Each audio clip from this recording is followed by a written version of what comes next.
नमस्कार दोस्तों, स्वागत है आपके अपने YouTube चैनल पर। आज हम आपके लिए विजया एकादशी व्रत कथा लेकर आए हैं। कथा सुनाने से पहले आपसे निवेदन है कि हमारे चैनल को सब्सक्राइब करें और बेल आइकन को दबाना न भूलें ताकि आपको हमारे सभी वीडियो की नोटिफिकेशन मिलती रहे।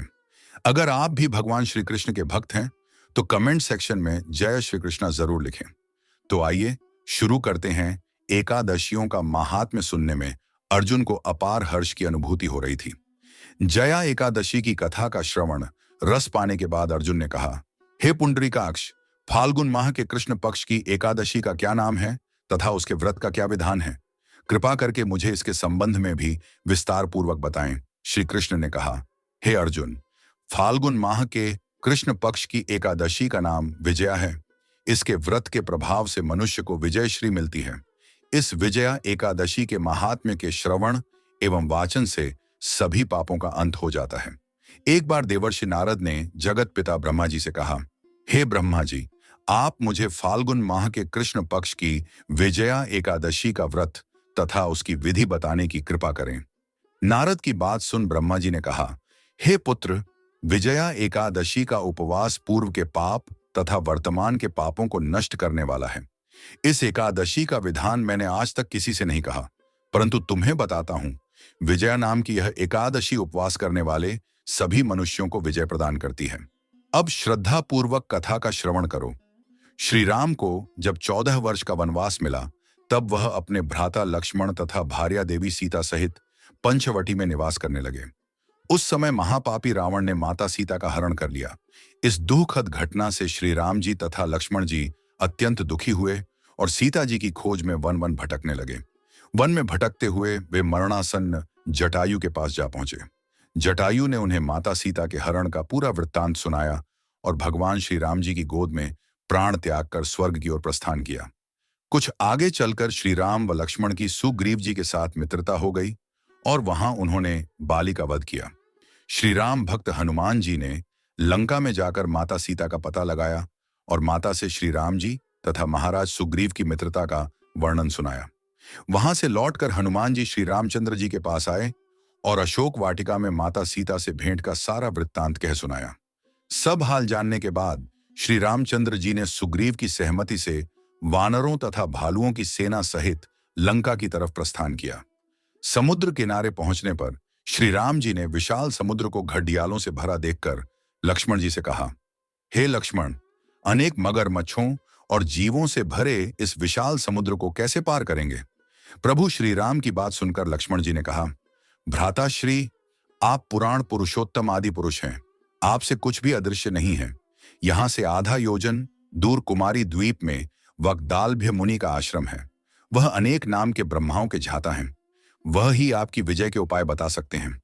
अपने छोटे भाई लक्ष्मण जी के वचनों को सुन श्री राम जी वक्दालभ्य अर्षि के आश्रम में गए और उन्हें प्रणाम कर एक ओर बैठ गए। अपने आश्रम में श्री राम को आया देख महर्षि वक्दालभ्य ने पूछा, हे श्री राम, आपने किस प्रयोजन से मेरी कुटिया को पवित्र किया है? कृपा कर अपना प्रयोजन कहें प्रभु। मुनि के मधुर वचनों को सुन श्री राम जी ने कहा, हे ऋषिवर, मैं सेना सहित यहाँ आया हूँ और राक्षस राज रावण को जीतने की इच्छा से लंका जा रहा हूँ। कृपा कर आप समुद्र को पार करने का कोई उपाय बताएं। आपके पास आने का मेरा यही प्रयोजन है।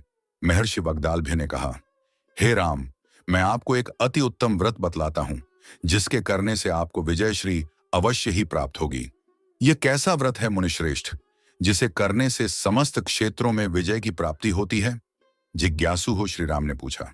इस पर महर्षि वक्दालभ्य ने कहा, हे श्री राम, फाल्गुन माह के कृष्ण पक्ष की विजया एकादशी का उपवास करने से आप अवश्य ही समुद्र को पार कर लेंगे और युद्ध में भी आपकी विजय होगी। हे मर्यादा पुरुषोत्तम, इस उपवास के लिए दशमी के दिन स्वर्ण, चांदी, तांबे या मिट्टी का एक कलश बनाएं। उस कलश को जल से भरकर तथा उस पर पंच पल्लव रखकर उसे वेदिका पर स्थापित करें। उस कलश के नीचे सतंजा अर्थात मिले हुए 7 अनाज और ऊपर जौ रखें। उस पर भगवान विष्णु की स्वर्ण की प्रतिमा स्थापित करें। एकादशी के दिन स्नान आदि से निवृत्त होकर धूप, दीप, नैवेद्य, नारियल आदि से भगवान श्री हरि का पूजन करें। वह सारा दिन भक्तिपूर्वक कलश के सामने व्यतीत करें और रात को भी उसी तरह बैठे रहकर जागरण करें। द्वादशी के दिन नदी या तालाब के किनारे स्नान आदि से निवृत्त होकर वह कलश ब्राह्मण को दे दें। हे दशरथ नंदन, यदि आप इस व्रत को सेनापतियों के साथ करेंगे तो अवश्य ही विजयश्री आपका वरण करेगी। मुनि के वचन सुन तब श्री रामचंद्र जी ने विधिपूर्वक विजया एकादशी का व्रत किया और इसके प्रभाव से राक्षसों के ऊपर विजय प्राप्त की। हे अर्जुन, जो मनुष्य इस व्रत को विधि विधान के साथ पूर्ण करेगा उसकी दोनों लोकों में विजय होगी। श्री ब्रह्मा जी ने नारद जी से कहा था, जो इस व्रत का माहात्म्य श्रवण करता है या पढ़ाता है उसे वाजपेय यज्ञ के फल की प्राप्ति होती है। भगवान विष्णु का किसी भी रूप में पूजन मानव मात्र की समस्त मनोकामनाएं पूर्ण करता है। हालांकि श्री राम स्वयं विष्णु के अवतार थे, अपितु अपनी लीलाओं के चलते प्राणियों को सद्मार्ग दिखाने के लिए उन्होंने विष्णु भगवान के निमित्त इस व्रत को किया। विजय की इच्छा रखने वाला इस उपवास को करके अनंत फल का भागी बन सकता है। कथा सार, भगवान विष्णु का किसी भी रूप में पूजन मानव मात्र की समस्त मनोकामनाएं पूर्ण करता है। हालांकि श्री राम स्वयं विष्णु के अवतार थे, अपितु अपनी लीलाओं के चलते प्राणियों को सद्मार्ग दिखाने के लिए उन्होंने विष्णु भगवान के निमित्त इस व्रत को किया।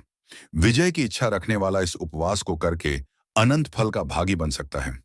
कथा समाप्त। यदि आपको कथा पसंद आया हो तो ज्यादा से ज्यादा शेयर करें और ऐसी तरह आगे भी कथाएं सुनने के लिए हमारे चैनल को सब्सक्राइब करना ना भूलें। धन्यवाद।